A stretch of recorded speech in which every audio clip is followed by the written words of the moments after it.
ಈ thoughts on Pakistan ಇದೆಯಲ್ಲ, ಇದನ್ನ ಜಿ.ಬಿ. ಹರೀಶ್ ಹೇಳಿದಂತೆ ಒಬ್ಬ ಅಡ್ವೊಕೇಟ್ ಹೆಂಗ್ ಬರೀಬಹುದು ಹಂಗೆ ಬರೆದಿದ್ದಾರೆ.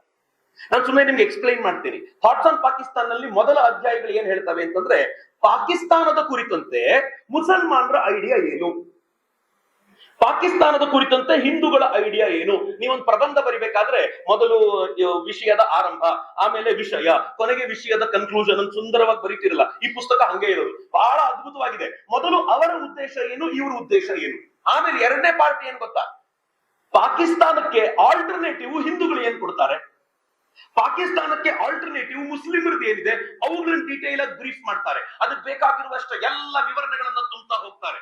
ಅಂಡ್ ಫೈನಲಿ ಮುಸಲ್ಮಾನರು ಮತ್ತು ಇವುಗಳಲ್ಲಿರುವಂತ ಸೋಷಿಯಲ್ ಇವಿಲ್ಗಳೇನು, ಈ ಕಾರಣಕ್ಕೋಸ್ಕರ ಎಂದಿದ್ರು ಇದೊಂದು ಪ್ರಾಬ್ಲಮ್ ಆಗಿ ಹೇಗೆ ನಿರ್ಮಾಣಗೊಳ್ಳುತ್ತೆ ಅಂತ ತಮ್ಮದ್ದೇ ಆಗಿರುವಂತ ವೈಚಾರಿಕ ಧಾಟಿಯಲ್ಲಿ ಅದನ್ನು ಪಡಿತಾರಲ್ಲ, ಅದು ಥರ್ಡ್ ಪಾರ್ಟ್ ಆಗಿ ಬರುತ್ತೆ. ಈ ಮೂರು ಪಾರ್ಟ್ ಸೇರಿದಾಗ ಇಡೀ ಪುಸ್ತಕ ಕಂಪ್ಲೀಟ್ ಆಗುತ್ತೆ.